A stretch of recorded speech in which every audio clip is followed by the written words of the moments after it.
KTN have just arrived. Yeah. Okay. Make a live. First is on the question of disbursements. As of 9th January 2024, which is today, no single constituency has received a single cent of the NG-CDF funds. None of us here have received no single member of parliament. By now, CDF allocation should be 35% of the, on bursaries, should be 35% of the CDF allocation, which translates to about 18.5 billion. No single cent has been disbursed in this respect, with the consequence that there are many pupils and students who are stranded all over this country. As we speak, CDF allocation for the year should be 63 billion shillings. Because we are in the third quarter, by now we should have received at least 75% of this money, which translates to just about 46 billion. To date, as of this date, no single amount has been received, despite all sorts of utterances that you may have heard elsewhere. So these false statements lead citizens to think that MPs have received money and they are sitting on it. We want to make it clear that we have not received it, and we urge the government to immediately release this entire amount of CDF allocation that we ought to have received.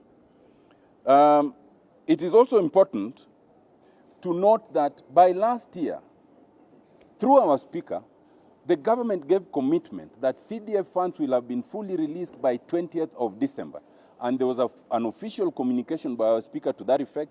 It is clear that they misled our speaker, they misled the National Assembly, and they misled the people, and that's unfortunate. Secondly, there's a CDF memo dated 4th January 2024, and members of the press might be aware of this.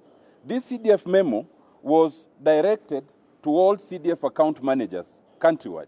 It was directing them that money cannot be released because there were certain amendments to the CDF Act, as a result of which they were supposed to recall the proposals that they had made and redo it and resubmit it. We want to say categorically that, in our opinion, that memo is misguided, it's unlawful, and it is improper, and it must be withdrawn. The first reason is, yes, there were certain amendments to the CDF Act towards the end of last year, actually in the months of November going to December. Those amendments essentially affected only two things. They affected the question of sports and the question of the Constituency Oversight Committee.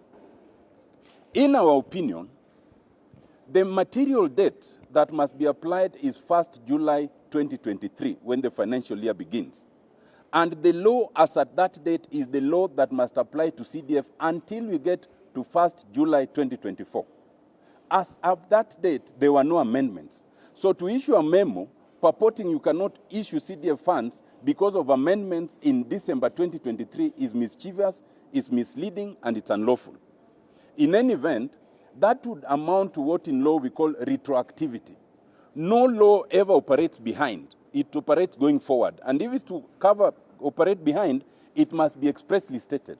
The amendments and the Act does not purport to say that they will take effect from 1st July 2023. Secondly, even if that argument was to be believed, those amendments only affect sports and the Constituency Oversight Committee, which is just about 6% or so of the overall allocation of CDF.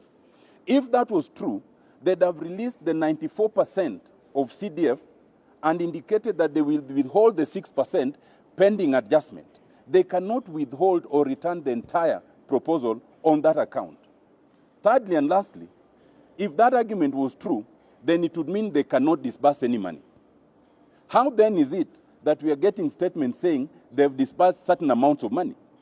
Either you can disburse or you cannot disburse. You cannot say I cannot disburse, then on the other hand you say I've disbursed a certain amount of money. So our position is clear that that memo must be withdrawn. The CDF funds must be released. Way forward.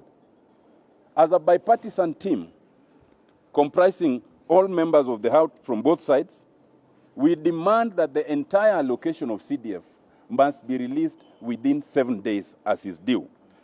And if that is not done, we will call for a special sitting of the House. When we call for a special sitting, secondly, we will then draft appropriate motions against the CS Treasury and against the CDF board or any such other entity as we may determine at the time. Thank you.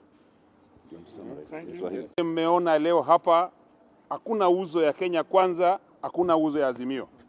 Nyuzo zote ni za Wanakenya. Na sisi ni wabunge ambao tuna represent every constituency katika nchi yetu ya Kenya. Mwanafunzi anatoka kwa constituency A ambayo iko chini ya mbunge wa Azimio, wamemuita kwa high school ya constituency B ambayo iko kwa Kenya Kwanza. So we have no face. Sisi ni wabunge ambao tumekuja hapa. Kitu cha kwanza, sisi wabunge tunajua haki zetu kama bunge. Hii pesa ya CDF imepewa second chance, inaangaliwa kama second chance. Kwa nini tunaweza pata pesa iende kwa department zingine, ili hali CDF ambayo inasaidia kila mwanafunzi?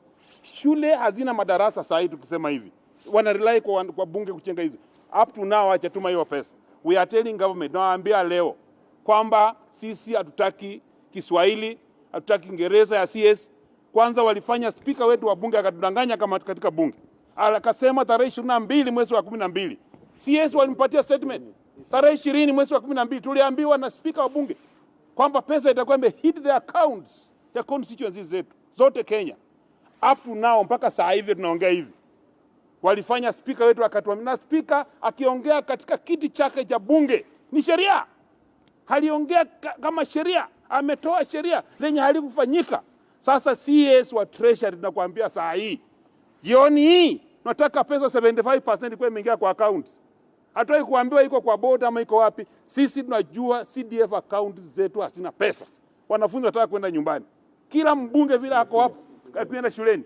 Kila mbunge ambaye yako Kenya, ukienda kwa boma lake utapata kila uniform iko kwa compound ya kwa waiting benches. Kila shule iko hapo, wanafunzi wanataka usaidizi. Where are we going to get this money? Asante sana. But we are also talking about NGAF, the National Government Affirmative Action Fund. And the National Government Affirmative Action Fund is the fund that is under the women representatives. And we just want to say that as members of parliament, both male and female, those in single constituencies and those from counties, as the members have said, we are tired of people crowding our homes. We are tired of being added to WhatsApp groups. We are here as servants of the people. And when our people are suffering, we must speak. And because of that, we want to tell Treasury that we are not joking.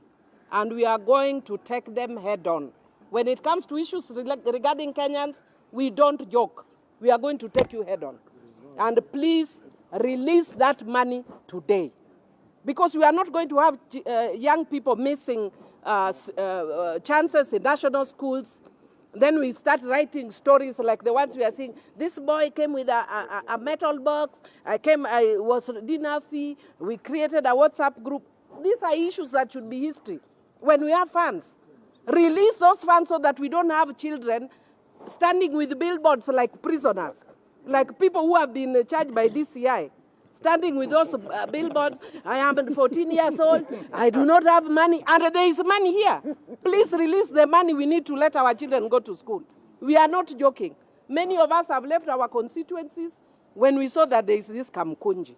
And you better take us seriously. And we also want to say, kindly stop trying to intimidate members. Our first call is to our constituents. Thank you. Thank you.